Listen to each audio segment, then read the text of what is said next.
Hi, this is Fazlullah Sadiq. I make videos on English grammar and share other relative informative videos. But before further proceed, press the bell icon to subscribe my channel. Bismillahirrahmanirrahim. Assalamu alaikum, guys.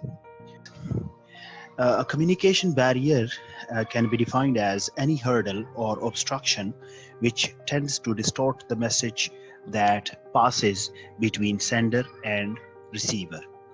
So it is a kind of hurdle or obstruction that tries to distort the message. It, you can say, disturbs the contents of the message. It disturbs the meaning within the message that is usually exchanged between sender and receiver. So it stops sometimes it stops the message from reaching its destination too.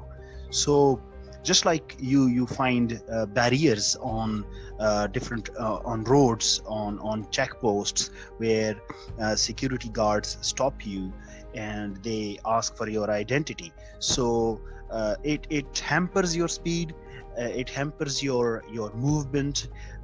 Same is the case with communication barriers too. They hamper the speed, the speed of communication. They hamper the process of communication. So it leads to misunderstanding and conflict among the organizational members. And because of a communication barrier, most of the time misunderstanding arises, and which develops into conflict among the members of an organization. So it is something really dangerous for the process of communication.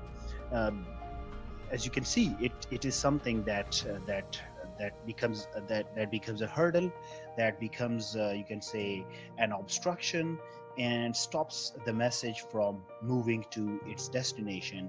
And as a result, it develops misunderstanding, and it also, you can say, develops conflict among the different members of an organization. So there are several barriers that exist between sender and receiver, and they mostly change the message and results in miscommunication. If communication is hampered by, it is stopped, or you can say obstructed by barrier, so as a result miscommunication occurs. The process of communication breaks, and several other reasons, as I stated earlier, like misunderstanding occurs, and which then develops into a serious conflict among different members of an organization.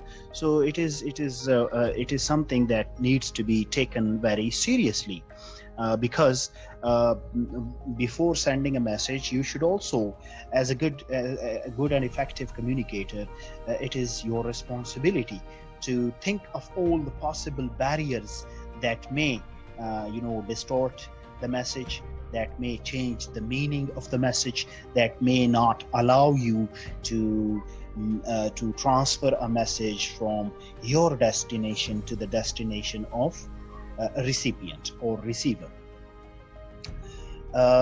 Similarly, there are as I said earlier, there are various barriers. There are a number of barriers that will always be there, and it is the job of the sender and a recipient too, to think about all those possible barriers that are there, that can be encountered in personal as well as business lives, so as to avoid miscommunication.